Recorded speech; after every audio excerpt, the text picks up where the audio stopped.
সন্ধেবেলায় কোথাও তো যেতে পারি না, তাই আমার বাগানেই ঘোরাঘুরি করে।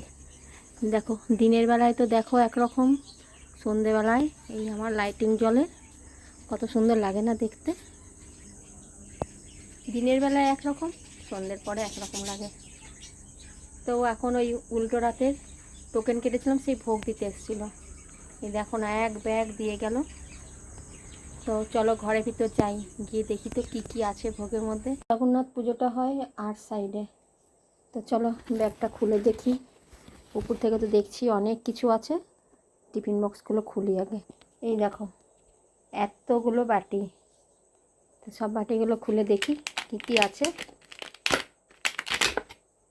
এটা কি খিচুড়ি, খিচুড়ির সঙ্গে এটা একটা হচ্ছে মিশানো তরকারি।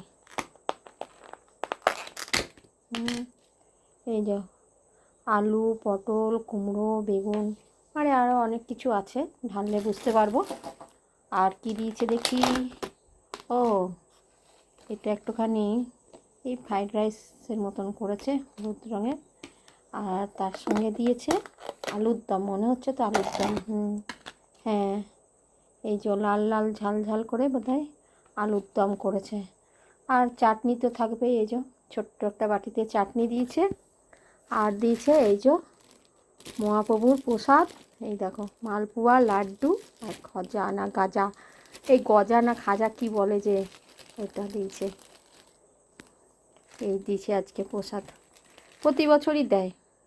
প্রতি বছর আমরা টোকেন কাটি, প্রত্যেক বছর পাই।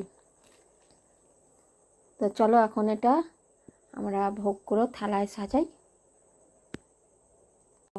আগে খিচুড়িটা নিই, সুন্দর করে সাজিয়ে নিই খিচুড়িটা দিয়ে। আজকে এটাই আমাদের রাতের ডিনার। কিন্তু খিচুড়ির সঙ্গে এই মিশানো তরকারিটা নিই। এই তরকারিটা খেতে যা সুন্দর লাগে না, কি বলবো। আমরা ঘরে যতই বানাই ভালো করে, কিন্তু এই ঠাকুরের প্রসাদ মানে ঠাকুরের প্রসাদ, সত্যি করে। এইবারে একটু পোলাওটা নিয়ে নিচ্ছি, সব সুন্দর করে সাজিয়ে নিই থালাতে। এবার পোলাওটার পাশে একটু আলুর দম নিয়ে নিই। ঠাকুরের প্রসাদ বলো, ভোগ বলো, অল্পতেই সন্তুষ্ট, তাই না? আর নিয়ে নিলাম চাটনি, কি সুন্দর করেছে না। আর এই মহাপ্রভুর শুকনো প্রসাদ, ভাজা, মালপোয়া, আর আছে একটা লাড্ডু। এই দেখো,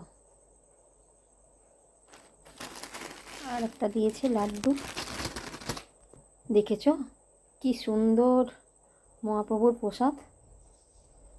সবাই দেখে নাও, ভোগ ভোগ দর্শন করা নাকি ভালো বলে। কি সুন্দর না, খেতেও সুন্দর হয় গো, আর কি সুন্দর একটা গন্ধ বেরোচ্ছে ভোগ থেকে। রাত্রিরে মহাপ্রভুর এই প্রসাদটাই আমাদের ডিনার, বুঝেছো?